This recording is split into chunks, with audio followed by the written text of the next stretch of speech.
Baik, Assalamualaikum warahmatullahi wabarakatuh. Waalaikumsalam warahmatullahi wabarakatuh, Kak. Baik, selamat siang teman-teman semua. Alhamdulillah, hari ini kita diberikan kesempatan untuk melanjutkan proses pembelajaran kita. Dan hari ini saya diberikan amanah untuk menyampaikan tentang jurnal dalam keperawatan kritis ya, atau mungkin proses berpikir kritis ya.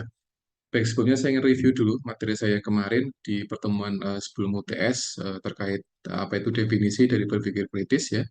Jadi kemarin sudah kita pelajari bersama-sama tentang definisinya.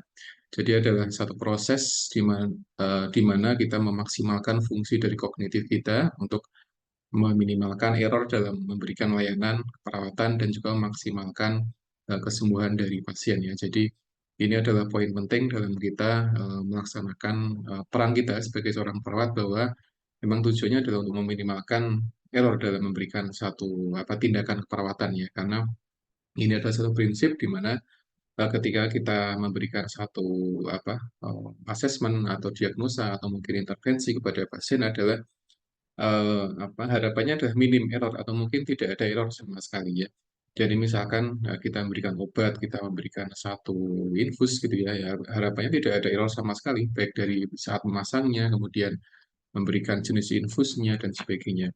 Karena pasien memang ketika dia ada di rumah sakit itu harapannya dia akan mendapatkan satu layanan yang optimal ya. Nah, di antara salah satu parameter ketika optimal adalah ketika perawatnya itu dia melaksanakan tindakan atau memberikan satu jenis nursing care dengan atau mungkin tanpa kesalahan sama sekali ya gitu ya. Terkesan agak perfeksionis tapi ya seperti itu proses perawatan. Jadi kita memang berusaha untuk semaksimal mungkin dalam memberikan layanan ya tidak ada kesalahan gitu ya, baik itu dokumentasi atau mungkin tindakan dan sebagainya.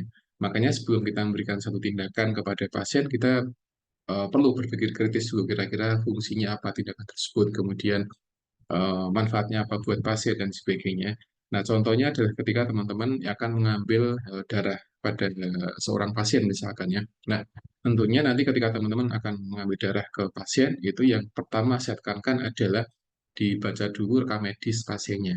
Ya, dibaca dulu, kemudian yang dibaca apanya, ya namanya, kemudian usianya pasien, kemudian dia riwayat penyakitnya apa, kemudian dia masuk ke IGD dalam keadaan seperti apa, atau hasil pengajiannya dia seperti apa, nilai labnya seperti apa, dan sebagainya. Intinya, dalam rekam medis pasien itu teman-teman pahami dulu kayak gitu.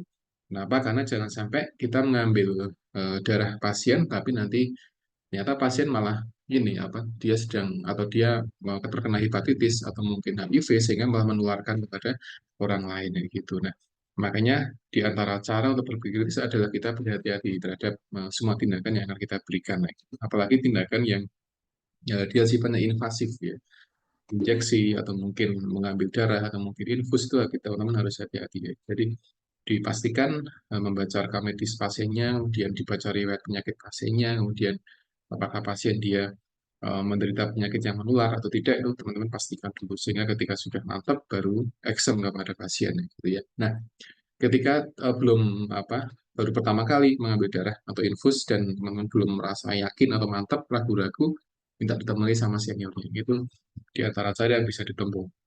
Ini untuk meminimalkan error tadi gitu. Jadi ketika kita belum ada experience untuk memasang infus, mengambil darah gitu, apalagi pasien dia punya vena yang kecil sehingga butuh skill khusus dalam menusuk pembuluh darah sehingga dia bisa langsung ke darahnya, itu butuh ditemani dulu sama seniornya. Tapi ketika teman-teman mantep, ya sudah langsung action dan sebagainya. Tapi yang menjadi prinsip adalah kita membaca dulu rekam medis pasien, apakah dia menderita penyakit menular atau tidak gitu. Tapi ketika pasien dia memang ada penyakit menular, teman-teman ekstra hati-hati, apalagi HIV atau mungkin hepatitis atau mungkin yang lain sebagainya ya. Karena resiko gitu ya. Jadi sudah ada beberapa kejadian di mana mahasiswa yang praktek dia mengambil darah, tapi kemudian jarumnya dia nusuk di jari si mahasiswa tadi, sehingga kepikiran yang macam-macam gitu ya dan sebagainya. Makanya ini harus hati-hati. Nah, setelah mengambil darah, cara nutup jarumnya pun juga harus diperhatikan. Ya, jadi bagaimana nutup jarumnya, bagaimana meletakkan tutup jarumnya diperhatikan biar tidak kena tangan sendiri. Nah, ini butuh berpikir kritis ya, kira-kira seperti apa teknisnya gitu ya. Karena terkadang apa yang disampaikan di skill lab itu kadang beda dengan apa yang dilakukan di apa namanya di rumah hospital atau mungkin di bangsal gitu ya. Jadi sebagian perawat yang dia sudah bekerja puluhan tahun di bangsal, dia sudah bisa memodifikasi beberapa tindakan sehingga dia bisa menghindari resiko kayak gitu ya. Nah, ini yang teman-teman perlu pelajari di sana ya. Jadi apa yang didapatkan di perkuliahan seperti ini, kemudian apa yang sudah dipelajari di skill lab ya, di laboratorium, kemudian apa yang teman-teman nanti akan lakukan ketika praktek di rumah sakit ya bulan Juni, nanti coba di apa digabungkan gitu. Jadi kan nanti menjadi satu ilmu yang sempurna gitu.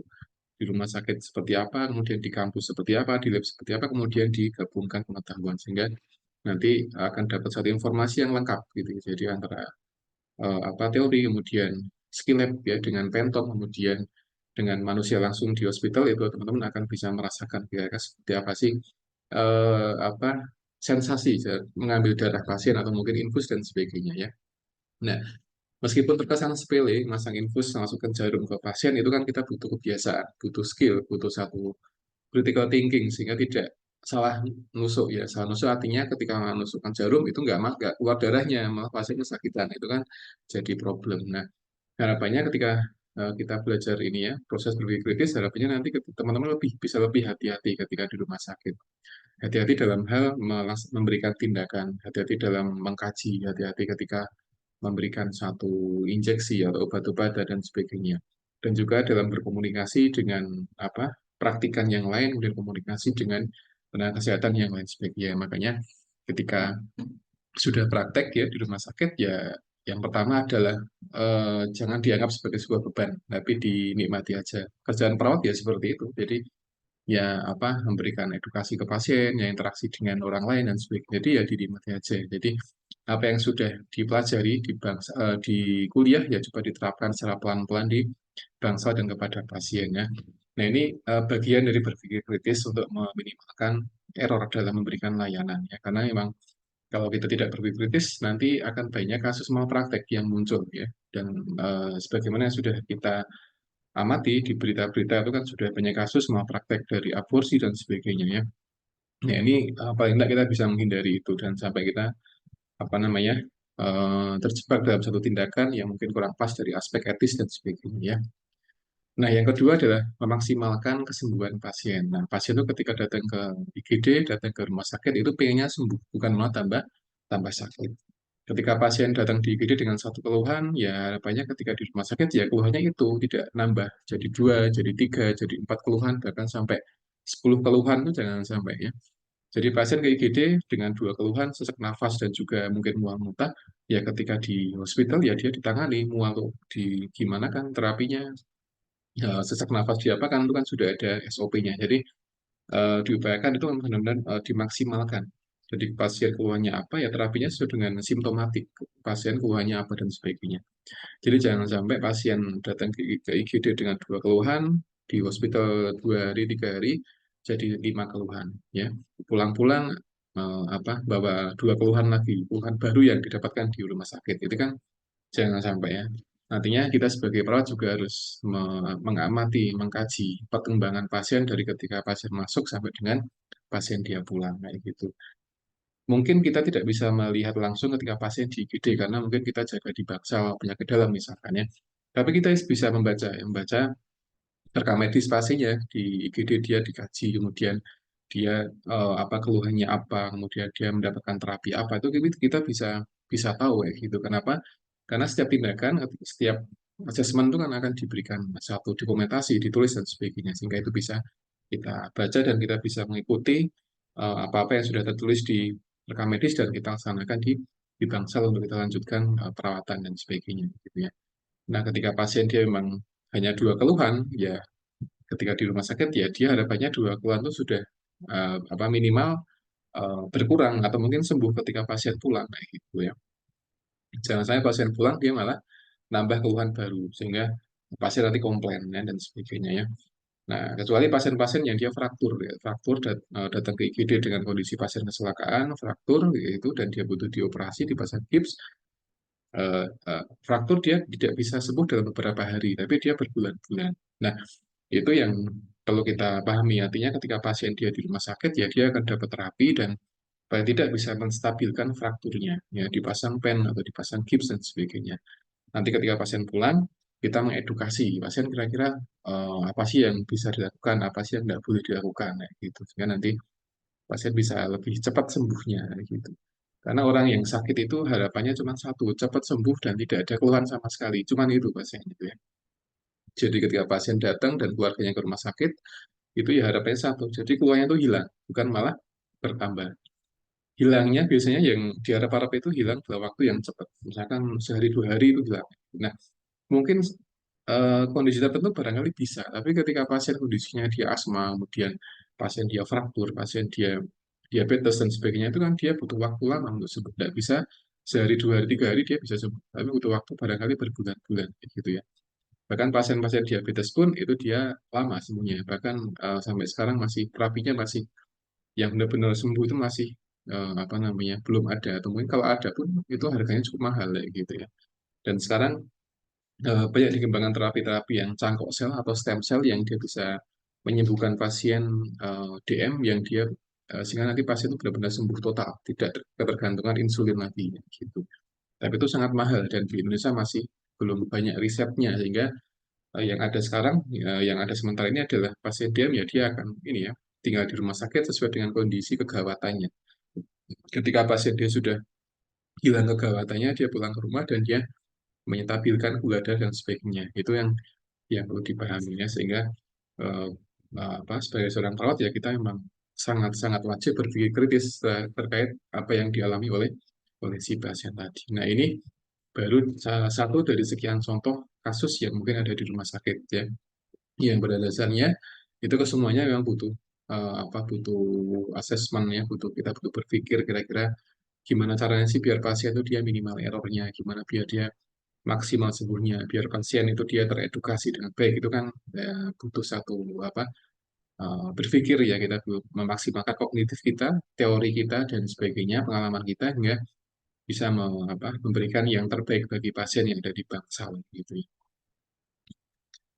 Kemudian aspek berpikir kritis itu dia ada 5 teman-teman ya. Jadi penerapannya ada 5 hal. Karena kita di keperawatan, jadi ada 5 tahapan, ada 5 proses. Jadi ada asesmen, jadi di pengkajian. Nah, pengkajian ini bisa dilakukan ketika pertama kali pasien masuk rumah sakit, ya di IGD dan sebagainya itu dia ada pengkajian. Nah, masing-masing kondisi penyakit itu dia beda-beda, ya. Pasien dengan pusing, pasien dengan fraktur, pasien dengan sesak nafas, ya, itu dia beda-beda cara mengkajinya. Pasien dengan gangguan bicara itu pun dia juga berbeda-beda pengkajiannya. Makanya ini perlu kita pahami bersama-sama dan saya pun juga perlu belajar lebih jauh lagi, lebih dalam lagi terkait bagaimana mengkaji kondisi pasien ya, gitu ya. Makanya ketika teman-teman jaga atau bekerja di rumah sakit, di tempat yang di ruang operasi atau mungkin di ruang gawat darurat atau di bangsal dan sebagainya, memang kita butuh kemampuan untuk mengkaji kondisi pasien ya, gitu ya. Nah, bahkan ketika pasien itu datang di IGD, ya, di terapi dengan misalkan pasien sesak nafas datang ke IGD, diberikan oksigenasi, kemudian stabil, kemudian dipindah di bangsal, kemudian pasien dia mengeluhkan hal yang baru, keluhan yang baru yang berbeda ketika dia masuk IGD, ya kita butuh mengkaji lagi. Gitu. Jadi memang pengkajian ini menjadi satu tahapan penting ketika kita berinteraksi dengan pasien. Jadi yang dikaji adalah fisik pasien, kemudian psikologis pasiennya, kemudian keluarga pasiennya dan sebagainya ya. Nah, makanya teman-teman ketika sudah ada di rumah sakit begitu ya perlu melatih mengasah kemampuan diri untuk mengkaji. Nah, mengkaji itu tidak cukup hanya kita tahu ilmunya saja, tapi kita perlu tahu bagaimana mengkomunikasikan kepada pasiennya gitu. Nah, sebagian orang dia pintar gitu ya, pintar dengan dia hafal semua pengkajian, tapi dia kurang bisa mengkomunikasikan kepada pasien. Nah, ini kan jadi satu masalah ya. Sebaliknya seorang dia komunikasinya bagus ya. Dia bisa apa berbicara jelas kepada pasien, tapi dia kurang hafal banyak pengajian ini kan juga jadi satu permasalahan. Makanya ketika kita berinteraksi dengan pasien dan keluarganya, ada 2 hal yang perlu kita perhatikan. Yang pertama adalah kemampuan kita komunikasi, interaksi ya, dengan pasien dan keluarganya. Yang kedua adalah kemampuan kita dalam mengkaji kondisi pasien dan keluarganya. Jadi zaman sekarang pinter saja nggak cukup, tapi harus punya kemampuan komunikasi yang bagus. Apalagi perawat ya, dia harus punya komunikasi, mengkaji pasien, komunikasi dalam berinteraksi dengan apa namanya keluhan-keluhan pasien itu harus bisa menyampaikan dan menyampaikan kondisi yang real gitu ya, bukan kondisi yang tidak nyata, tapi kondisi yang nyata yang memang dialami oleh si pasien tadi. Jadi asesmen, mengkaji, dan di referensi ada puluhan penyakit yang mungkin ada kayak gitu, dan paling tidak kita tahu basic-basic cara mengkaji penyakitnya ya, keluhan utamanya apa, yang dirasakan apa, kemudian sekarang bagaimana, kalau dia nyeri bagaimana sekarang nyerinya. Jadi kita mengkaji sebenarnya apa yang dikeluhkan oleh pasien ya, gitu ya. Jadi kalau pasien keluhannya ada di abdomen ya kita fokus pengajian di abdomen ya gitu. Dan kita juga punya satu apa namanya hak untuk mengkaji eh, aspek yang lainnya, misalkan aspek psikologis pasiennya gitu ya. Karena aspek psikologis dia berkaitan erat dengan kesembuhan pasiennya ya, gitu. Jadi ketika pasien dia psikologisnya nggak tenang, pasiennya dia tipe yang panikan gitu ya, pasien-pasien yang dia nggak punya karakter yang tenang biasanya nanti bisa ngaruh di kondisi fisiknya seperti itu. Makanya ketika pasien sakit itu kita perlu menenangkan pasien biar dia secara psikologis dia tenang, secara fisiologis dia tenang, kemudian nanti berpengaruh terhadap hormonal yang ada di tubuh pasien dan dia juga bisa berpengaruh terhadap kesembuhan pasiennya gitu ya. Asesmen yang kedua ada diagnosa. Nah, diagnosa ini adalah tahap kedua di proses keperawatan. Jadi kita membuat satu diagnosa keperawatan.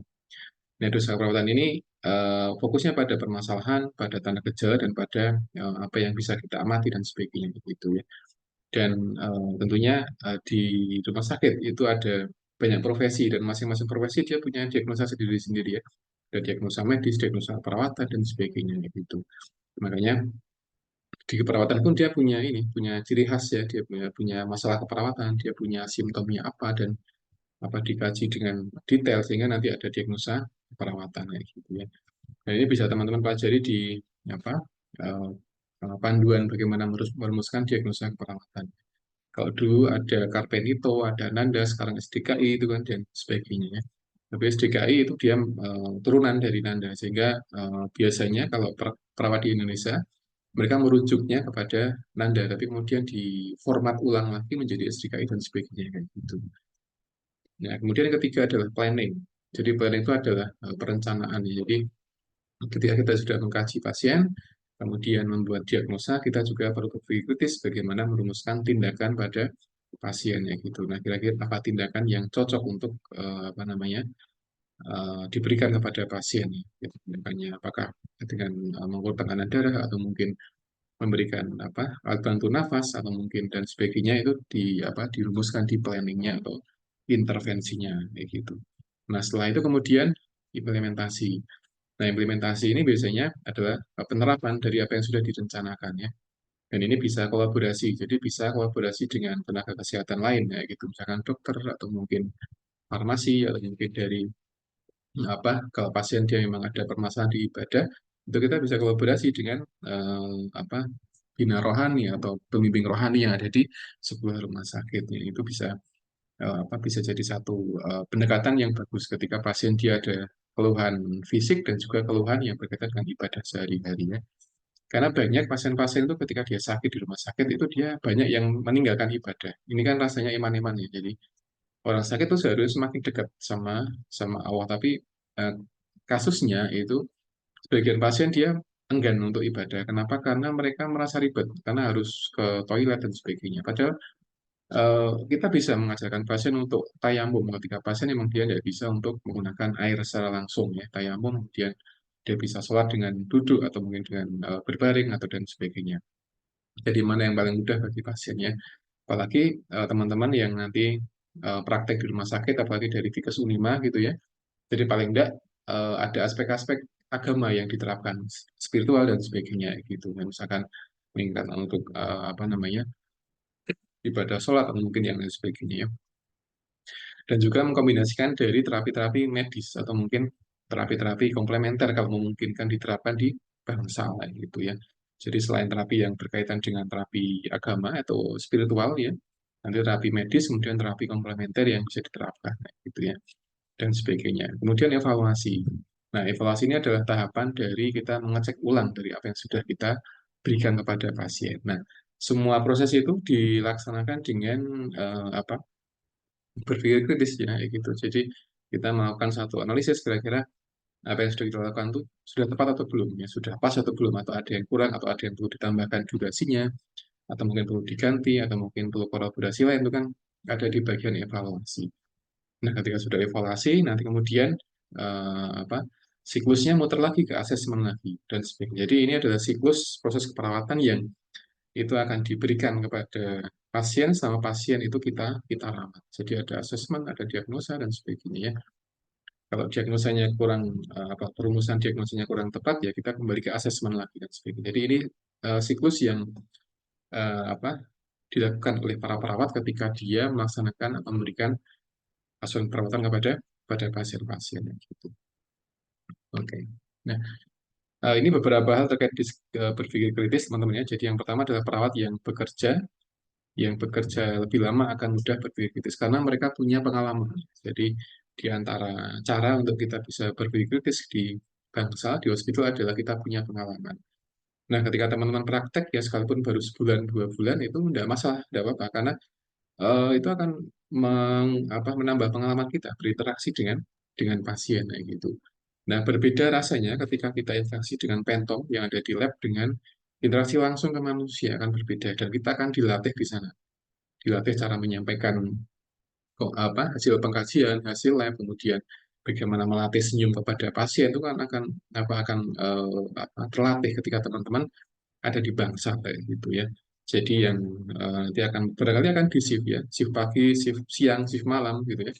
Nanti barangkali kalau shift pagi akan lebih banyak tindakan, shift siang mungkin agak santai, shift malam barangkali tidak begitu banyak tindakan kalau memang di bangsa tertentu kayak gitu. Tapi di IGD saya kira shift pagi, siang, malam itu nggak jauh-jauh beda ya, karena di IGD, tapi di bangsa lain barangkali shift malam lebih santai daripada yang shift pagi atau shift siang gitu ya. Dan nanti semoga nanti apa namanya ada rollingan kayak gitu ya, rollingan apa tadi shift tadi, sehingga jaganya tidak hanya di pagi saja, tapi barangkali ada jaga siang, ada jaga pagi. Jadi minimal 2 shift sehingga teman-teman nanti ada pengalaman, nanti bisa membandingkan kira-kira jaga pagi sama jaga siang itu kira-kira eh, gimana sih tantangannya, gimana sih dinamikanya kan nanti akan bisa merasakan ketika praktek kayak gitu ya. Jadi ketika teman-teman nanti sudah ada di Bangsal seminggu 2 minggu kayak gitu, nanti akan bisa ini berpikir kira-kira memodifikasi beberapa tindakan yang mungkin itu bisa dimodifikasi, masang infus dan sebagainya seperti itu ya.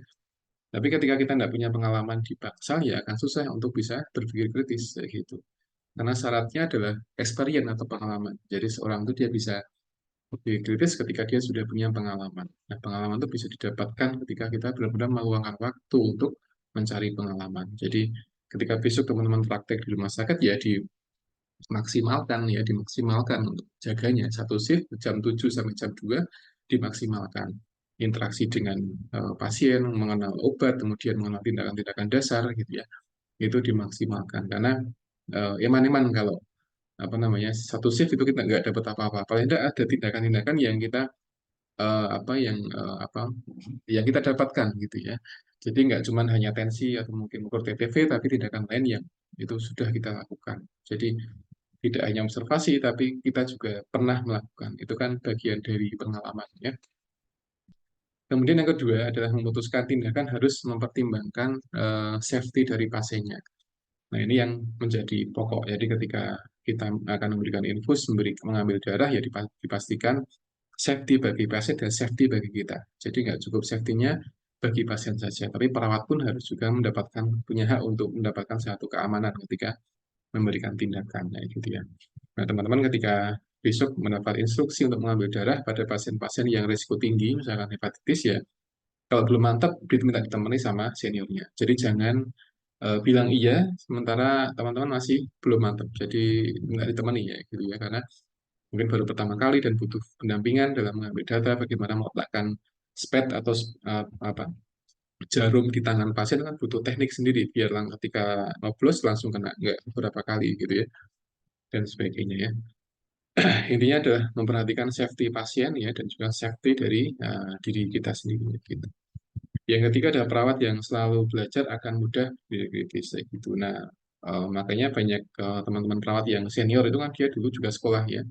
Ada yang alumni di Unima gitu ya, dulu D3, sekarang S1, kemudian dulunya pas kuliah ya biasa-biasa aja, tapi ketika sudah di Bangsal dia banyak belajar, banyak ikut pelatihan, jadi ya apa namanya, jadi bisa apa aja gitu ya ketika di Bangsal gitu ya. Dan sudah banyak alumni-alumni Unima yang ketika di kelas ya itu ya biasa aja, nggak gitu kelihatan nonjol, tapi ketika di Bangsal itu sudah apa, sering ikut pelatihan sudah terlihat skill kemampuannya gitu ya dan sebagainya. Intinya ketika seorang perawat dia ingin berkembang, dia ingin dewasa di praktek perawatan, ya dia harus selalu terus belajar ya. Nah, belajar tidak harus teman-teman, nah, tidak harus selalu membuka buku, nggak harus selalu itu, nggak harus juga lihat video, nggak harus juga selalu datang ke workshop, nggak. Tapi belajar itu ya langsung kepada pasien bisa, belajar langsung kepada senior yang ada di Bangsal bisa ya gitu. Jadi itu kan lebih praktis, lebih siapa, lebih langsung kepada praktek biasanya. Biasanya perawat di Bangsal itu dia ketika ngajari siswa dia langsung to the point, harusnya gini-gini. Jadi nggak banyak teori karena teori sudah ada di kampus kayak gitu ya. Nah, di rumah sakit itu adalah ranahnya adalah ranah praktek kayak gitu. Jadi bukan bukan ranah untuk teori lagi. Ya teori ada tapi ya sedikit ya. Yang kebanyakan adalah praktek, praktek dan praktek. Ketika teman-teman sudah banyak prakteknya nanti akan lancar ya, infus lancar, makan jahit juga lancar dan sebagainya. Kemudian yang keempat adalah kemampuan berpikir kritis akan meningkatkan kualitas. Jadi biasanya kalau teman-teman perawat yang dia sudah senior kayak gitu atau mungkin yang fresh graduate yang sudah apa yang juga sudah punya banyak pelatihan-pelatihan, dia akan lebih bisa maksimalkan tadi ya pemberian layanan keperawatan yang ada di bangsal atau mungkin di pasien ya, gitu. Nah, bahkan teman-teman yang ada di poliklinik ya atau mungkin yang ada di apa praktek pribadi pun juga mereka juga ini apa selalu belajar kepada pasien langsung biasanya gitu. Jadi banyak alumni kita yang sudah praktek ya, praktek pribadi, buka praktek pribadi di rumah, sudah banyak pasien dan biasanya melayani wound care biasanya ya, rawat luka gitu. Sehingga dia belajar langsung ke pasien ya gitu, dia melihat kondisi luka yang beda-beda, dia mempelajari oh luka yang tipe ini cocoknya sama dressing yang tipe apa dan sebagainya. Itu mereka pelajari itu dan apa mereka praktek langsung ke pasien ya, sehingga bisa meningkatkan kualitas dari layanan ya gitu ketika praktek mandiri ya dan sebagainya. Sehingga pengembangan praktek, pengembangan apa berpikir kritis tidak selalu identik dengan kondisi yang ada di bangsal, tapi bisa di praktek pribadi, bisa di apa puskesmas atau mungkin di tempat yang lainnya seperti itu. Kemudian yang terakhir adalah perawat harus bisa mengidentifikasi masalah klien. Nah, ini yang saya maksud adalah kemampuan dalam mengkaji kondisi pasien kayak gitu ya, kemampuan mengkaji kondisi pasien. Jadi pasien datang ke kita, dia mengeluhkan apa, kita identifikasi dan kita memberikan satu solusi yang itu aman bagi pasien ya gitu ya, aman bagi bagi si pasien ya gitu. Karena ada beberapa kondisi yang memang itu butuh kolaborasi dengan dokter, kolaborasi dengan apa tenaga kesehatan yang lainnya sehingga itu kita butuh komunikasi ya. Tapi ketika kita sedang di rumah, kemudian datang tetangga kita yang ke rumah menanyakan mungkin dia ada keluhan tertentu, ya kita edukasi dengan apa dengan memberikan solusi-solusi yang mudah bagi pasien ya gitu ya dan sebagainya. Nah, ini yang apa 5 poin yang penting ketika kita akan melakukan berpikir kritis. Intinya adalah ketika kita ingin berkembang, ketika kita ingin lebih dewasa dalam aspek praktek keperawatan, itu ya harus pengalaman, kemudian belajar, kemudian kita apa banyak mempraktekkan atau mungkin mengidentifikasi problem yang ada di sekitar kita, nah, gitu ya. Nah, ini apa kunci ketika kita ingin memaksimalkan berpikir kritis. Nah, mungkin teman-teman sekarang masih bingung ya gitu kan. Tapi saya yakin nanti ketika praktek ya, ketika praktek ke pasien langsung sudah mulai tergambar kira-kira harus apa dan harus apa seperti itu ya. Biasanya pengalaman saya dulu ketika pertama kali di rumah sakit itu biasanya nggak mantap ketika mau Nancy saja masih nggak mantap ya, nggak mau Nancy nggak mantap, mau ngukur TTV kadang nggak mantap, mau ngambil darah kadang juga nggak mantap. Nah, itu nanti akan hilang sendiri ketika teman-teman 1-2 hari ketika ada di bangsal yang sama, nah, gitu ya. Jadi ketika sudah seminggu, 2 minggu, nanti akan mulai nyaman ada di bangsal, mulai apal ya tempat spetnya di mana, mengambil darah di mana itu sudah mulai paham, sehingga itu akan apa terpola di pikiran kita dan termindset dan sebagainya. Nanti kita akan nyaman sendiri ketika jaga di sebuah rumah sakit. Jadi tidak menganggap sebagai sebuah beban dan sebuah stresor yang harus dihindari, tidak, tapi akan semakin semangat untuk membantu orang lain gitu ya. Karena memang tugas perawat ya membantu kayak gitu, membantu pasien, membantu keluarga pasien dan sebagainya. Agar mereka tuh pulang dalam keadaan nggak ada keluhan, minimal keluhannya itu dia berkurang. Ya mungkin tadinya masuk di IGD skala nyerinya 7, ya pulang paling tidak 2 atau 3 gitu ya. Mending. Ya alhamdulillah kalau bisa hilang sama sekali, tapi paling tidak itu dia berkurang. Jadi bukan malah nambah ya. Jadi masuk IGD skala 7, pulang malah skala 10 kan, nggak boleh ya. Nah ini pasti ada masalah di proses keperawatannya. Harusnya itu dia berkurang, nah, berkurang dari aspek apa skalanya dan nggak ada keluhan lagi gitu. Nah ini beberapa poin-poin penting seputar berpikir kritis ya, dan saya akan menyampaikan beberapa jurnal teman-teman. Jurnal. Baik, nanti kalau ada pertanyaan bisa langsung tanya saja di chat bisa, atau mungkin langsung bisa ya. Sudah terlihat untuk ini websitenya? Sudah kelihatan belum teman-teman? Sudah. Sudah ya, oke ya. Baik, yang pertama adalah ini saya punya 6 jurnal ya, 6 jurnal berbahasa Inggris, dan ini topiknya random. Saya mengambil random saja. Yang pertama adalah judulnya Hair Strengthening Product in Tile Acute Kidney Failure Risk. Jadi judulnya adalah pelurus rambut, produk-produk rebonding pelurus rambut itu dia beresiko menyebabkan gagal ginjal akut kayak gitu ya. Jadi intinya kayak gitu. Jadi ini ada penelitian yang menarik ya. Jadi ini jadi satu kewaspadaan bagi kita, mungkin bagi teman-teman cewek yang kadang atau mungkin sebagian orang tuh sering rebonding ngurusin rambut, itu harus ekstra hati-hati karena ada beberapa produk yang dia bisa menimbulkan gagal ginjal akut. Kok bisa dari rambut kok sampai ke ginjal kayak gitu ya?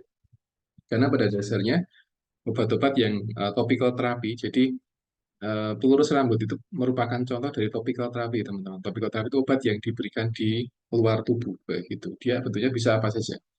Jadi bisa kosmetik yang dipakai di wajah, atau mungkin yang ada di kepala, itu dia sifatnya adalah topical kayak gitu, tropi, karena dia diberikannya tidak langsung masuk ke tubuh kayak gitu. Tapi obat-obat topical terapi itu dia akan diserap, diabsorpsi oleh tubuh kayak gitu, diserap oleh tubuh. Karena di antara fungsi integumen kita adalah dia punya sifat adalah absorpsi, menyerap kayak gitu. Jadi semua yang ada di permukaan kulit kita itu akan diserap secara pelan-pelan. Jadi ketika kita pakai sabun habis mandi gitu ya, kita pakai hand body dan sebagainya, pakai beberapa obat kimia yang ada di tubuh kita, itu dia akan diserap oleh tubuh gitu.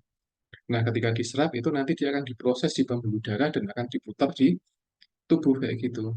Nah, muternya adalah dia ada di ginjal salah satunya kayak gitu. Jadi obat-obatan itu ketika diberikan di kulit kayak gitu ya, dia akan diserap tubuh.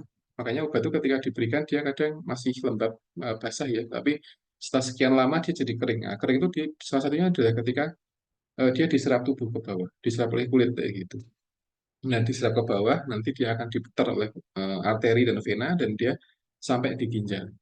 Jadi ketika obat itu dia masuk di integumen, dia sudah bisa dipastikan masuk di pembuluh darah. Ketika masuk di pembuluh darah, itu sudah bisa kita pastikan kalau dia akan bisa diputar dan dia akan sampai di ginjal, cepat atau lambat. Nah, makanya semua produk yang dia itu digunakan di tubuh dan dia digunakannya dalam waktu berlebihan gitu ya, berlebihan misalkan semir rambut gitu ya dan sebagainya, sebulan itu bisa ganti semir 3 atau 4 kali, itu bisa dikatakan kurang bagus, berbahaya. Nah, minimal yang berbahaya itu adalah di kulit kepalanya. Kadang beberapa orang yang terlalu sering semir rambut, gonta-ganti semir, itu seringkali malah menjadi rontok rambutnya. Mungkin hari Minggu ini semirnya kuning ya, minggu depan putih, minggu depan apa, itu kan malah menjadi rontok kan. Semir itu dia akan diserap oleh serap oleh kulit rambut ya, gitu ya, diserap, kemudian dia masuk di kantong itu, folikel rambut, kemudian ada pembuluh darah, nanti masuk ke pembuluh darah, kemudian dia akan diputar terus sampai dengan ke ginjal kayak gitu. Karena di tubuh kita semuanya ada darah dan ada vena, ada arteri. Nah, ketika masuk di arteri, arteri yang kecil, yang mikroarteri ya gitu, dia akan langsung diputar ke tubuh ya gitu ya dan sebagainya. Nah, masuk ke hepar, masuk ke ginjal dan sebagainya, dia akan diputar gitu. Nah, makanya semua produk-produk yang berkaitan dengan kosmetik atau berkaitan dengan hair straightening yang ada di jurnal ini itu disinyalir itu menjadi satu penyebab dari gagal ginjal akut kayak gitu. Makanya teman-teman ketika ingin merawat rambut ya merawatnya ada dengan porsi yang secukupnya saja ya. Meluruskan rambut barangkali di momen tertentu barangkali tidak masalah ketika itu tidak menggunakan obat-obat kimia yang dia sifatnya adalah menyerap ya atau mungkin dia ada di kulit rambut tapi hanya ketika dipanaskan saja rambutnya kemudian lurus barangkali itu lebih minim resikonya daripada menggunakan beberapa obat atau krim yang dioleskan di apa namanya di kepala kemudian diserap dan sebagainya gitu ya. Nah, beberapa produk memang yang memang dia sudah ada BB POM dan sebagainya barangkali lebih aman karena sudah ada proses filtering kayak gitu ya dicek dan sebagainya. Tapi ketika teman-teman menggunakan produk kosmetik yang belum ada BB POM-nya atau masih bisa dikatakan obat itu masih eh, ilegal dalam tanda petik kayak gitu ya, itu baiknya dihindari ya, baiknya dihindari. Baik itu produk-produk yang mohon maaf bisa membuat kulit menjadi bening dan sebagainya, itu baiknya dihindari ketika belum melalui uji klinis dan sebagainya atau belum ada BB POM-nya, itu yang harus dihindari. Nah, ketika sudah ada BB POM-nya, coba aja, dicek aja dicek intinya apa namanya barcode-nya di scan atau mungkin dimasukkan kodenya itu barangkali kalau tembus ya berarti insya Allah semoga tidak banyak resikonya atau tidak banyak menimbulkan satu efek samping kayak gitu ya. Nah, semua produk kimia itu ketika digunakan dalam jumlah yang banyak dia pasti akan menimbulkan efek. Sekalipun teman-teman atau mungkin sekalipun sebagian orang itu dia menggunakan obat hanya obat anti antipiretik ya itu kan obat-obat yang mudah kita konsumsi ya. Tapi ketika kita konsumsinya bukan pada indikasinya, jadi orang sehat kemudian dia minum pamol gitu ya, itu kan menjadi toksik kayak gitu, menjadi racun. Nah, ketika menjadi racun nanti akan mengganggu metabolisme tubuh, akan bisa merusak hepa, bisa merusak ginjal dan sebagainya. Nah, di jurnal ini fokusnya adalah pada produk pelurus rambut atau para kosmetik yang ada mungkin perawatan rambutnya. Nah, sehingga ketika ada produk yang dia menggunakan atau produk-produk yang dia berbahaya, maka itu bisa merusak atau mungkin mengganggu metabolisme yang ada di ginjal. Nah, ketika ginjal itu dia rusak, maka otomatis akan menimbulkan gejala biasanya bengkak, kemudian pipisnya sedikit, kemudian sesak nafas dan sebagainya ya. Nah, itu yang menjadi satu perhatian kita ketika teman-teman mungkin akan menggunakan produk-produk hair straightening atau pelurus rambut gitu ya. Nah, di sini disampaikan bahwa memang produk itu dia mengandung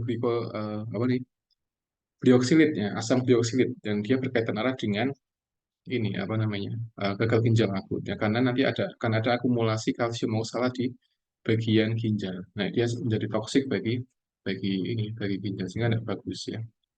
Nah, eh, dari artikel ini bisa kita ambil satu kesimpulan bahwa merawat tubuh, merawat rambut adalah satu hal yang barangkali bagus, tapi kita belum melihat rambu-rambunya ya, rambu-rambunya melihat apa produk apa sih yang digunakan, apakah bahaya atau tidak, itu kan kita perlu ngecek lagi. Nah, ini kan butuh berpikir kritis ya.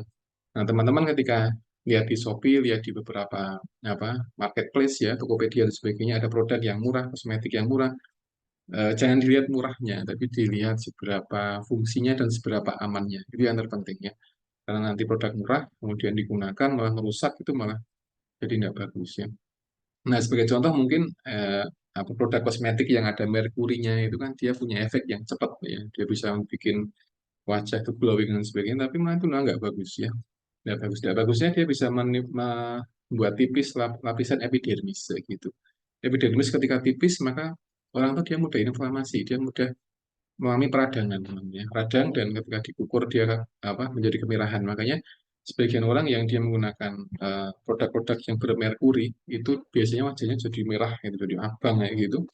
Dan itu menjadi kurang bagus biasanya ya. Sehingga teman-teman ketika menggunakan satu produk yang dia kosmetik harus hati-hati dibaca kandungannya. Kalau ada BB POM ya coba dicek BB POM-nya dan dipastikan itu digunakan secara proporsional, jangan berlebihan ya.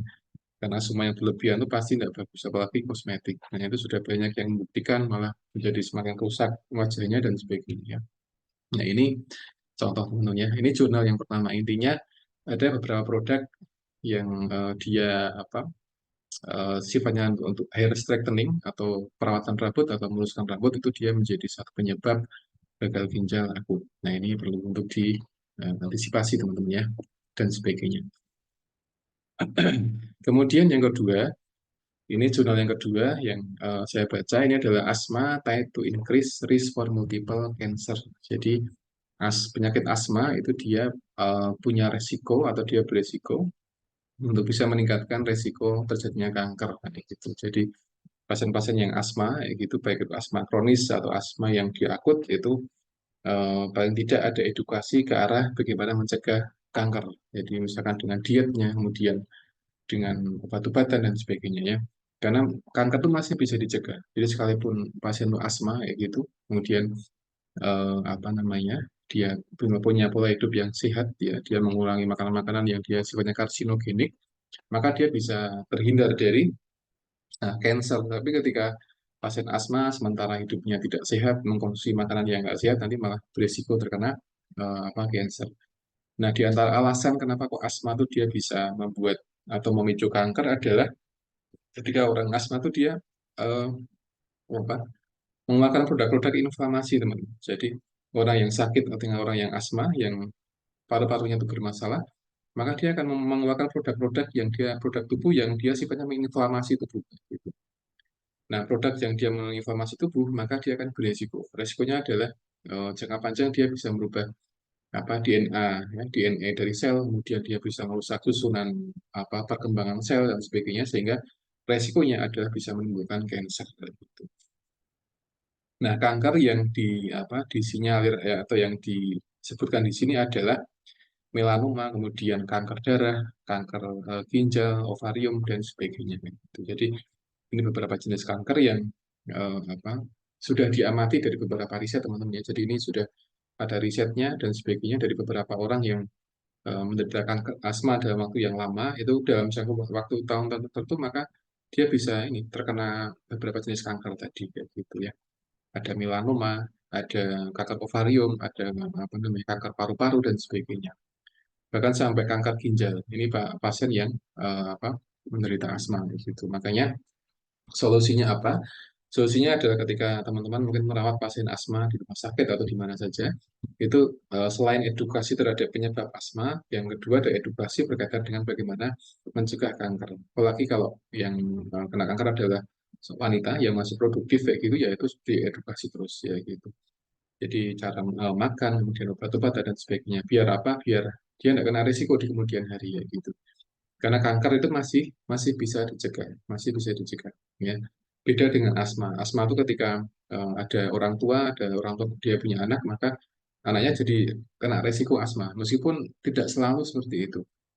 Tapi ketika orang tua itu pernah ada yang kena asma, kemudian dia punya anak, maka anaknya kadang menjadi resiko tinggi kena asma seperti itu ya. Nah, ketika seorang sudah kena asma, maka solusinya adalah selain dia menghindari penyebab, yang kedua adalah dia menghindari faktor-faktor yang bisa memicu terjadinya kanker kayak gitu. Nah, di sini ada beberapa jenis kanker yang apa namanya, yang bisa apa muncul ketika pasien dia kena asma. Nah, kenapa? Karena tadi ya dari aspek makanan, yang kedua dari aspek obat-obatan. Beberapa obat-obatan yang ini apa namanya steroid itu dia bisa ini ketika dia dikonsumsi dalam waktu yang rutin maka dia bisa mencegah terjadinya asma kayak gitu ya. Karena di sini apa resiko ya di resiko pada beberapa jenis kanker ini dia terjadi ketika pasien itu dia tidak berobat dengan rutin seperti itu. Nah, makanya pasien asma itu dia penting untuk mengkonsumsi obat-obatan yang dia memang berfungsi untuk mengurangi resiko asma tadi kayak gitu ya. Resiko asma. Makanya beberapa pasien-pasien yang dia tidak mengambil atau dia nggak rutin konsumsi obat-obatan, maka dia bisa terjadi resiko terkena terkena kanker tadi ya, dan sebagainya. Nah ini yang disampaikan di risetnya. Makanya ketika teman-teman praktek ya besok di rumah sakit, kemudian merawat pasien-pasien asma ya selain mengedukasi penyebabnya, misalkan menggunakan oksigen, kemudian di rumah juga menghindari debu dan sebagainya. Juga perlu untuk menyampaikan tentang bahaya tentang tentang cancer ya, seperti apa, kemudian disampaikan pencegahannya dan sebagainya. Ini menjadi hal yang menarik ketika nanti kita mengolah pasien-pasien dengan asma. Oke, ini jurnal yang kedua. Baik, teman-teman, kalau ada pertanyaan bisa langsung dituliskan saja di kolom chat atau mungkin langsung nanti ketika saya selesai menyampaikan materinya. Yang ketiga adalah tentang stroke ya. Jadi ini saya menyampaikan secara random saja. Nah, stroke. Nah, stroke itu sebenarnya satu penyakit yang dia bisa dicegah kambuhannya. Tapi ada satu kondisi di mana stroke itu dia akan kambuh. Jadi misalkan pasien stroke dia sembuh pada hari ini ya, tanggal 17 bulan Mei ya, jam 2 gitu. Tapi nanti ketika pasien dia tidak bisa merubah faktor resiko, maka dia akan kambuh lagi stroke-nya. Akan kambuh lagi. Nah, tipe stroke itu tipe stroke yang kambuhan adalah tipe stroke yang dia iskemik, teman-teman. Tipenya iskemik. Iskemik itu adalah ketika stroke-nya dia nyumbat ya. Jadi pembuluh darahnya dia tersumbat karena beberapa hal, misalkan dari kolesterol, dari gula darah yang tinggi dan sebagainya. Nah, ini menjadi satu perhatian bagi para perawat yang dia merawat pasien-pasien yang dia eh, stroke atau dia setelah sembuh dari stroke. Belum tak mute. Jadi dia bisa kambuh ya. Stroke-nya dia bisa kambuh kayak gitu. Nah, makanya di sini dijelaskan di artikel ini disampaikan tentang beberapa faktor-faktor yang dia bisa memicu dari stroke yang kambuh, misalkan hipertensi.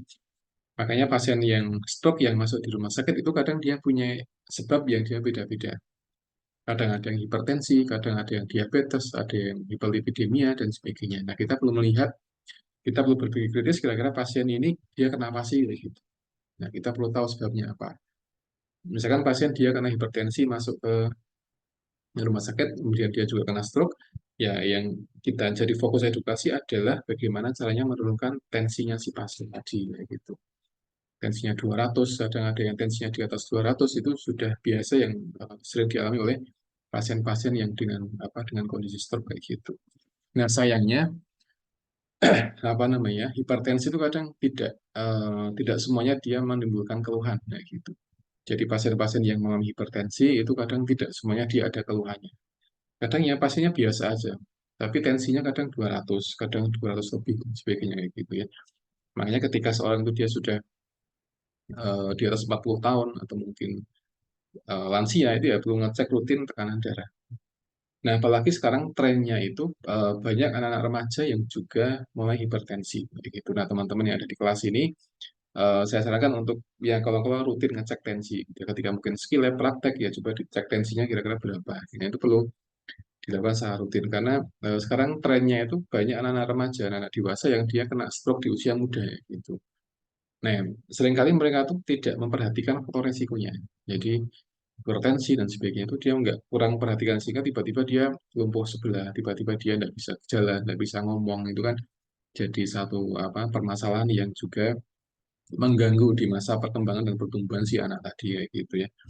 Nah, makanya harus rutin ngecek. Ya, mungkin teman-teman punya jadwal sebulan sekali ngecek tekanan darah, atau mungkin itu kan gampang ya, mungkin di lab atau mungkin tolong temannya ngecek, itu kan hal yang nggak susah, sehingga bisa terpantau. Dan ini menjadi faktor risiko yang pertama yang jadi perhatian para perawat ketika mengelola pasien dengan stroke. Nah, pasien stroke yang dia sudah sembuh, kemudian dia tidak merubah eh, tensinya, dia tetap tinggi tensinya, maka dia bisa kambuh di kemudian hari.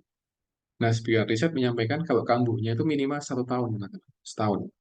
Jadi misalkan pasien dia stroke ya, stroke kemudian sembuh di tahun ini, bulan ini, sementara nanti di tahun-tahun depan dia tidak merubah faktor resikonya, maka nanti bisa kambuh di tahun 2025, di bulan Mei, misalkan seperti itu. Itu beberapa studi kayak gitu. Jadi minimal setahun itu sudah mulai kambuh.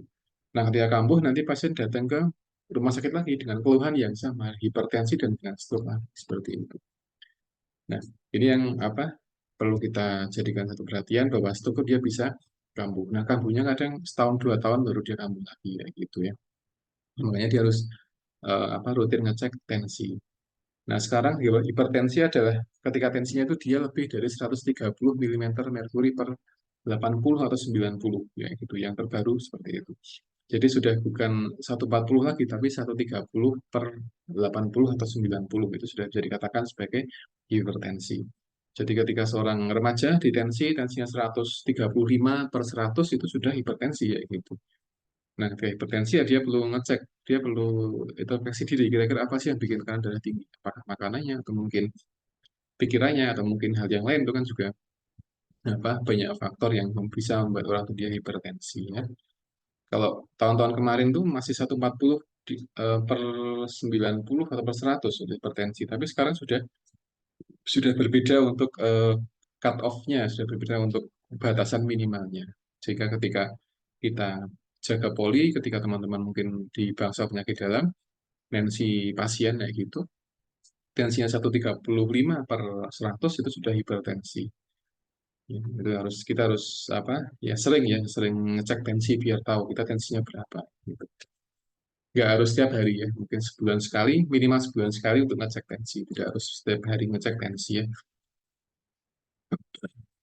Yang kedua ada diabetes. Jadi ini faktor kedua dari stroke atau recurrent stroke adalah diabetes. Jadi banyak pasien-pasien iskemik yang itu ke rumah sakit ya, ke IGD ya, karena stroke dia punya riwayat diabetes. Nah ini yang perlu untuk diatasi.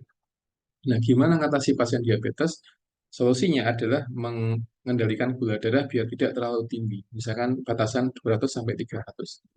Karena seorang itu dikatakan DM atau diabetes ketika gula darah sewaktunya itu lebih dari 200 seperti itu. Tapi ketika puasa dia di atas 120 gabungan.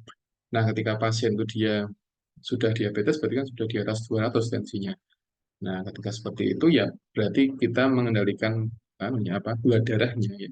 Antara 200 sampai 300 sudah distabilkan, jangan sampai naiknya terlalu tinggi atau ngedropnya terlalu tinggi. Karena ketika gula darah itu dia semakin tinggi, maka akan mengganggu fisiologi yang ada di pembuluh darah di otak.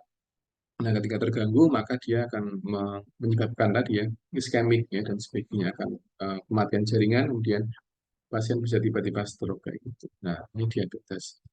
Yang ketiga adalah hiperlipidemia atau lipidnya atau lemaknya dia tinggi ya, kolesterolnya tinggi itu hiperlipidemia. Nah, di atas 200 biasanya totalnya ya ketika teman-teman ngecek kolesterol itu ketika di atas 200 maka sudah dikatakan tinggi kolesterolnya dan sebagainya. Kemudian yang berikutnya adalah obstructive sleep apnea. Ini juga jadi masalah ya. Tidurnya dia terganggu. Pasien yang dia tidur kemudian tiba-tiba dia apnea itu henti nafas ya. Itu dia kadang mengganggu oksigenasi yang ada di otak.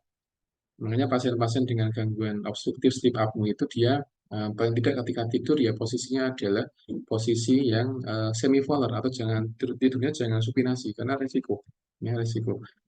Nah, sebagian pasien yang dia keseringan henti nafas ketika tidur itu nanti mengganggu oksigenasi di otak. Nah, oksigen di otak ketika dia berkurang jumlahnya sekalipun hanya 1 menit, ya, itu akan mematikan jaringan di otak. Nah, ketika jaringan di otak itu mati, nanti bisa iskemi. Ya, ketika itu dia bisa bikin stroke kayak gitu. Ya, makanya sebagian pasien-pasien yang dia mengalami henti nafas ketika tidur sekalipun hanya sebentar itu sangat berisiko. Jadi yang diatasi adalah penyebab dari sleep apnea tadi, ya, gitu ya. Jadi ini ada tanda gejala ya. Tanda gejalanya adalah daytime sleepiness ada dia ngantuknya luar biasa ketika di siang hari ya. Jadi ngantuknya luar biasa. Yang kedua adalah loud snoring. Jadi dia ngorok tapi ngoroknya itu ngorok yang luar biasa. Jadi mengganggu. Karena ada beberapa tipe orang tidur yang ngorok. Ada ngoroknya yang ringan, ada yang ngoroknya tuh sampai benar-benar dengeran sampai jarak berapa meter itu ada seperti itu. Itu mengganggu. Nah, itu bisa memicu obstructive sleep apnea, sehingga cukup berbahaya ketika jangka panjangnya berbahaya. Jadi harus diatasi simptomnya dulu, kayak gitu ya.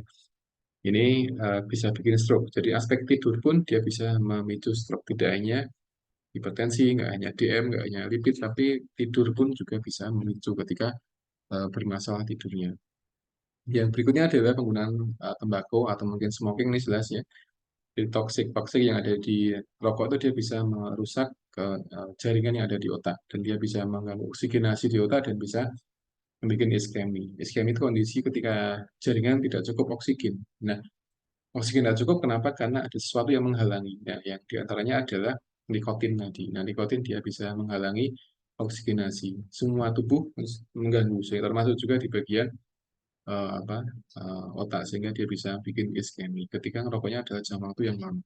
Ada sebagian orang yang merokok bertahun-tahun tapi dia sehat-sehat saja itu ada seperti itu ya, apa namanya, bisa dikatakan ini belum waktunya saja karena di riset itu ya rata-rata kan orang yang smoking dia pasti ada keluhan minimal paru-parunya gitu. Minimal paru-parunya baik itu perokok yang aktif atau pasif itu ya cukup sama-sama apa yang pasif lebih beresiko ya gitu ya, makanya harus hati-hati ketika ada asap rokok dan sebagainya karena itu menjadi toksik bagi tubuh manusia gitu ya. Alkohol, kemudian olahraga dan sebagainya. Nah, ini beberapa faktor risiko yang bisa memicu stroke, teman-teman ya. Makanya teman-teman ketika mengelola pasien stroke ya, pasien stroke yang dia baru pertama kali datang ke rumah sakit karena stroke, itu ya harus dikaji betul kira-kira dia sebabnya apa kok bisa terkena stroke. Kalau misalkan pasiennya dia kena hipertensi ya diatasi hipertensinya. Kalau misalkan pasiennya DM ya distabilkan gula darahnya. Kalau pasien dia kena lipid ya diturunkan lemaknya dan sebagainya. Jadi itu menjadi apa namanya kunci ketika untuk mencegah stroke yang kambuhan. Karena ada pasien yang dia kambuhan, stroke-nya kambuhan. Jadi masuk rumah sakit kena stroke kayak gitu, kemudian dia sembuh, pulang ke rumah ya dalam jangka waktu berapa tahun dia balik ke rumah sakit lagi dalam kondisi yang sama, stroke lagi ya, seperti itu. Jadi kan iman-iman ketika pasien dia sering bolak-balik ke rumah sakit dalam keadaan kondisi yang sama. Baik, ini jurnal yang ketiga. Saya masih punya tiga lagi ya. Semoga sebelum setengah tiga sudah selesai. Yang berikutnya adalah korelasi antara donor darah dengan tumor atau kanker, teman-teman ya. Jadi ini ada satu studi di China tahun 2022 yang menyampaikan tentang relasi atau hubungan antara donor darah dengan kejadian kanker. Nah, ternyata ketika seorang itu dia rutin donor darah, ya maka itu dia bisa menurunkan resiko terjadinya kanker, kayak gitu. Terjadinya kanker. Maka di antara cara untuk mengurangi risiko kanker adalah dengan donor darah. Kenapa donor darah? Karena ketika kita donor darah itu kita membuang sel-sel yang itu sudah nggak digunakan lagi di tubuh kayak gitu. Jadi sebagian sel tubuh kita, sel darah merah yang sudah lanjut usia gitu, dia sudah nggak berfungsi, kemudian kita donorkan seperti itu. Nah, sekarang rasionalnya ketika kita donor, apakah kita memberikan sesuatu yang apa kondisi sel yang nggak bagus bagi penerima donor? Enggak, karena nanti dia bercampur, teman-teman ya. Jadi ketika kita donor darah itu nanti darah kita bercampur. Campurnya adalah darah yang benar-benar baru diproduksi dengan beberapa sel darah yang dia itu memang seharusnya sudah diminta diganti kayak gitu. Nah ini apa namanya eh, pertimbangannya kayak gitu. Kenapa? Karena kalau darah kita tidak dikeluarkan kayak gitu, maka dia bisa menimbulkan sesuatu yang tidak bagus bagi sistem tubuh. Makanya dia harus didonorkan. Ini laki-laki akan lebih bagus karena kalau perempuan kan dia tiap bulan menstruasi itu kan sudah keluar darahnya cukup banyak. Tapi ketika laki-laki ketika tidak didonorkan maka tadi akan kurang bagus bagi fisik dan sebagainya. Makanya di riset ini di Cina itu memang diteliti jadi ketika seorang itu dia rutin donor darah maka dia bisa terhindar dari banyak kanker atau tumor ya dan sebagainya. Ada tumor esofagus, kanker esofagus dan jadi banyak kanker yang bisa dihindari ketika seorang itu dia donor darah ya. Nah, biasanya orang tuh takut donor kenapa? Karena satu, hanya jarumnya dia gede. Jadi nggak kayak jarum injeksi biasa, tapi dia lebih besar. Dan itu yang membuat sebagian pendonor dia takut untuk donor darah. Ya, jarumnya. Yang kedua adalah ada beberapa kondisi fisik yang mungkin tidak bisa orang itu donor darah. Misalnya tekanan darah rendah, kemudian HB-nya kurang itu kan tidak bisa. Sehingga beberapa orang dia dikecualikan dari itu. Tapi ketika dia normal, sehat ya, laki-laki ya gitu ya disarankan untuk donor darah rutin 2 bulan sekali, 3 bulan sekali untuk mendonorkan darahnya. Gitu. Jadi fungsinya tidak hanya membuang darah yang sudah tidak digunakan atau mungkin membantu orang lain, tapi bisa mengurangi resiko terjadinya kanker. Gitu. Nah, kanker apa di sini sudah disampaikan. Ada kanker paru-paru, ada esofagus dan sebagainya. Ada banyak yang bisa dihindari ketika kita bisa donor darah dengan rutin gitu ya. Ini contohnya. Kemudian yang lain adalah ketika kita akan donor ya paling tidak kita prepare ya persiapan dari sarapan dulu atau makan dulu nanti biar tensinya tuh naik dan sebagainya. Karena kalau tensinya tuh 100 ya dia nggak akan diizinkan untuk donor darah. Begitu juga HB, HB itu juga penting ya. Di samping itu, donor darah dia juga bisa mengurangi kalori, kalori di tubuh pendonornya ya gitu. Jadi misalkan seorang dia donor darah, ya misalkan 350 cc gitu, ya, dia akan berkurang kalorinya sekian ratus kayak gitu. Kalori yang di apa yang ada di tubuh dia akan berkurang. Kenapa dia akan ikut dengan darah tadi kayak gitu? Karena darah itu ketika dia dikeluarkan maka ada kalori yang ikut hilang dari situ. Ya, jadi yang keluar dari tubuh kita ya tidak hanya darah dengan komponen, tapi juga ada kalori yang berkurang gitu ya. Jadi darah bahkan sebagian tulisan menyampaikan kalau ingin diet ya dengan donor darah, tapi ya tidak signifikan. Jadi ketika apa donor kan tidak setiap bulan, tapi dia 2 atau 3 bulan sekali donor darah ya.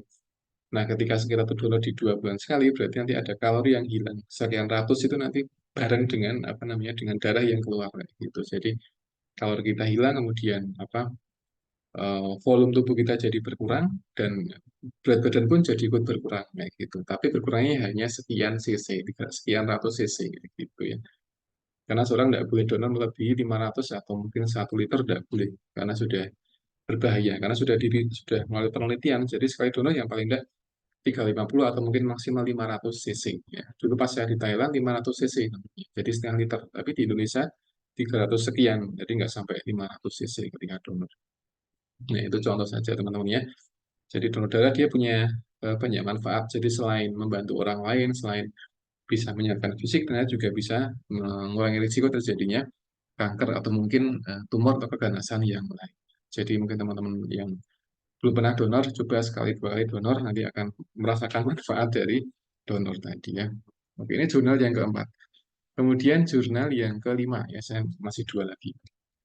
Nah, ini ada satu penelitian yang apa menjelaskan tentang association of daily step counts with all-cause mortality and cardiovascular event. Jadi korelasi antara jumlah langkah per hari dengan kematian ya, penyebab kematian dan juga penyakit pada kardiovaskuler gitu. Nah, riset ini sebenarnya mengkritisi beberapa riset sebelumnya yang menyampaikan kalau seorang ingin sehat jantungnya, maka dia harus melangkah atau harus berjalan minimal 10.000 langkah per hari. Nah, dulu seperti itu ya. Dulu seperti itu. Jadi, beberapa tahun silam itu ada rekomendasi ya. Di TV pun juga sering disampaikan. Jadi, ketika seorang itu ingin sehat, ya dia harus melangkah paling tidak 10.000 langkah per hari untuk mencegah penyakit jantung atau mungkin yang lain sebagainya. Tapi itu sudah nggak digunakan atau sudah out of date ya. Nah, yang terbaru sekarang adalah disampaikan di sini bahwa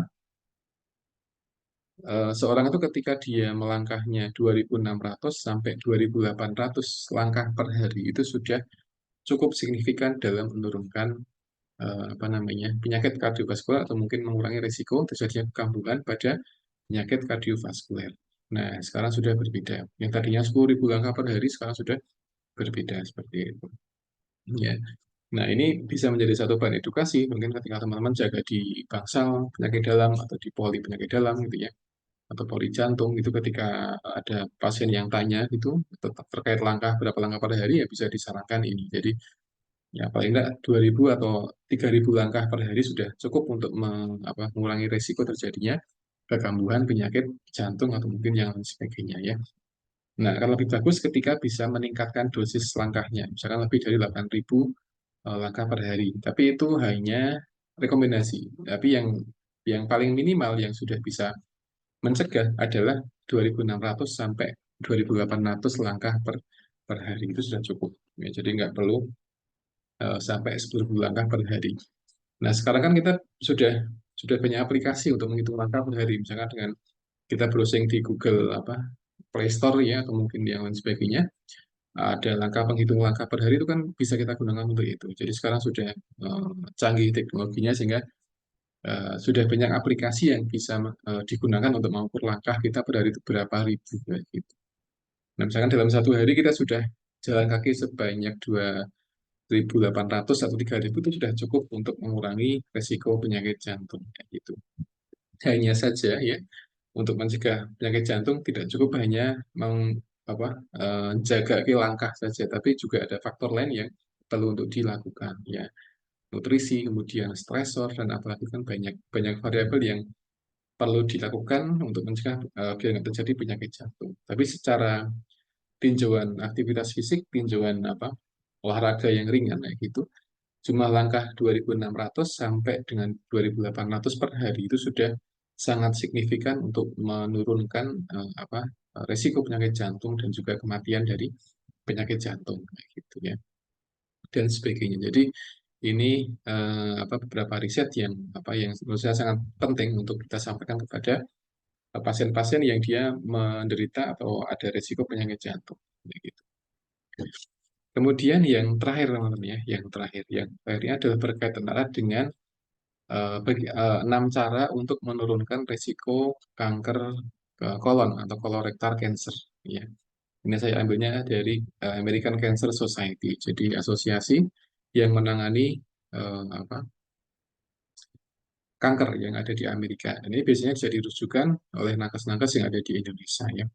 Jadi banyak tenaga kesehatan di Indonesia dari dokter perawat yang mereka menggunakan rekomendasi dari Amerika dalam menangani penyakit tertentu. Nah, contohnya adalah penyakit kanker kolon, ya, gitu, kanker yang ada di usus besar. Nah, di sini saya sampaikan beberapa hal. Ya. Yang pertama adalah rutin screening, ya, rutin screening. Nah, biasanya ini screening yang direkomendasikan adalah ketika pasien dia usianya di atas 45 tahun, kayak gitu. Jadi pasien-pasien yang dia sudah di atas 45 tahun maka disarankan untuk memeriksa area di area kolon kayak gitu ya, dengan endoskopi atau mungkin yang lain sebagainya ya.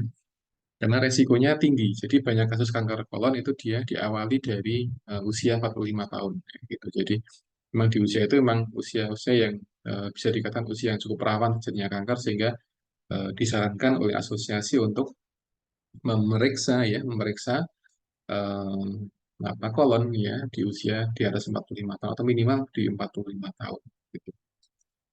Yang kedua adalah banyak makan buah-buahan, kemudian sayuran dan juga produk-produk grain ya gitu ya, gandum dan sebagainya ya.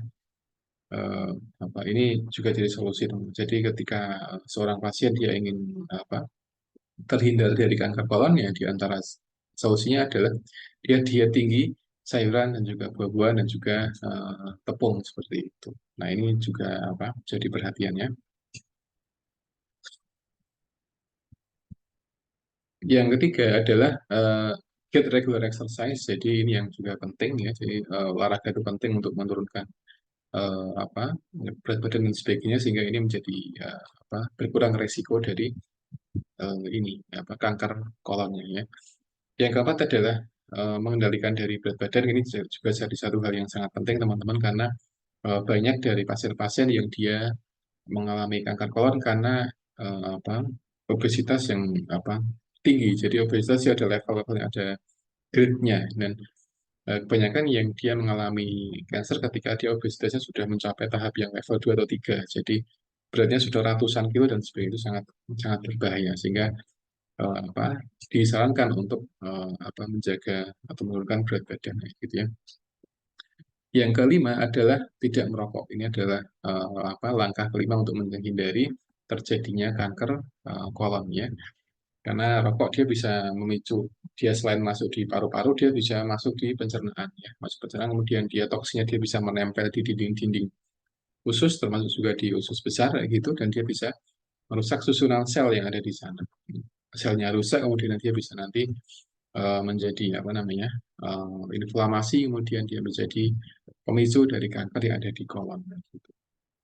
Nah, yang kelima, yang terakhir adalah avoid alkohol. Ya. Nah, ini untuk di negara Indonesia yang Muslim, saya kira ini sudah banyak dipahami, apalagi kita sebagai seorang Muslim ya tidak boleh ya minum alkohol. Tapi di Amerika itu diperbolehkan, tapi dengan batas yang sangat minimal gitu dan sebagainya. Tapi di Indonesia, apalagi kita sebagai seorang Muslim ya, satu gelas pun tidak boleh minum alkohol. Ya, jadi ini beberapa jurnal yang saya sampaikan ya, ada 6 jurnal. Jadi ada yang pertama berkaitan erat dengan penggunaan pelurus rambut, yang kedua berkaitan dengan asma yang bisa memicu kanker, kemudian yang berikutnya adalah stroke kambuhan, bagaimana cara mengatasinya. Kemudian yang keempat adalah korelasi antara donor darah dengan kanker ya. Donor darah dia bisa mengurangi resiko kanker. Yang keempat adalah eh, korelasi antara langkah ya untuk mencegah penyakit jantung dan sebagainya. Yang terakhir adalah bagaimana mencegah terjadinya penyakit kanker kolorektal ya. Baik. Baik, sebelum saya tutup kuliah hari ini, barangkali ada pertanyaan dari teman-teman semua terkait apa yang saya sampaikan. Silakan.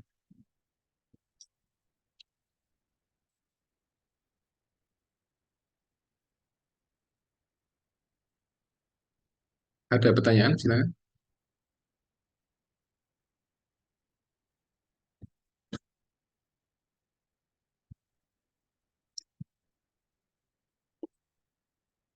Baik, tidak ada pertanyaan.